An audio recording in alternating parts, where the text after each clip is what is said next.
Real Madrid, I mean, pitching it forward a bit, are they in good enough form to cope with the red-hot Manchester City?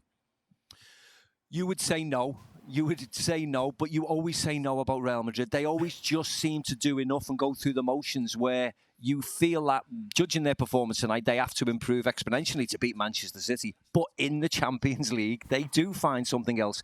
And they only always seem to do enough.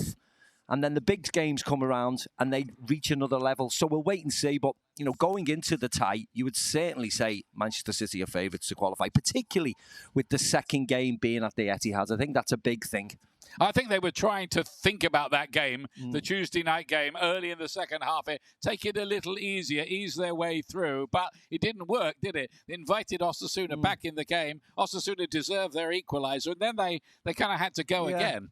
Yeah, I mean, you can never accuse Real Madrid of being naive, can you? But they did. The second half started. They were very lethargic. They were quite slow.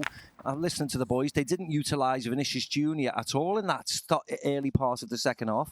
Allowed Osasuna to get back into the game, and they were excellent. They really played the part in today's final. And then they thought, you know what? We need a goal. Let's play Vinicius in again. And as soon as they did do that, they started to look dangerous and made chances.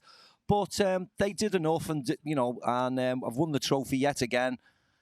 You know, the third of the season, and then now they've got a bigger test on Tuesday. The big boys will come into town, into Madrid, and we'll see how that fares. Of course, there's all this talk about Jude Bellingham joining that midfield next season. That it's not a done deal, but it seems close to being a done deal. How much difference would he make? Who would he replace?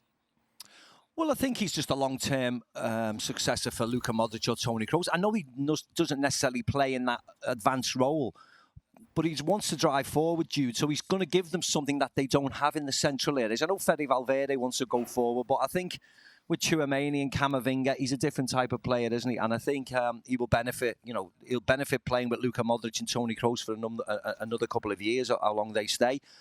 He's only 19, Jude, but then I think he'll take Madrid forwards if the deal is going to happen. But we all think it will happen, and it'll happen in the summer once the season's finished for Dortmund and for Real Madrid. It was Rodrygo's night, though, wasn't it? 2 goals in a cup final. Yeah, I mean, Vinicius Jr. did really well, but Rodrygo was there, like we've seen on a number of occasions, whether it's the Champions League last year.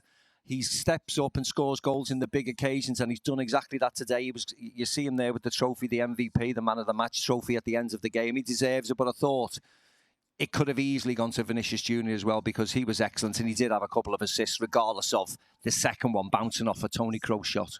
Fantastic, though, from Osasuna tonight, and their 25,000 fans. Back to Pamplona they will go. I mean, this is a club that were nearly out of business 8 years ago, nearly went down into the 3rd division. So they gave a fantastic account of themselves and made it a really good game tonight. So with that thought, back to the charming Dan. Ian Dark, one of the best in the business, who only gets better with age, like a fine wine. Thank you very much, Ian. Thanks, back up. Much appreciated, boys. Like a fine wine. Now you're talking.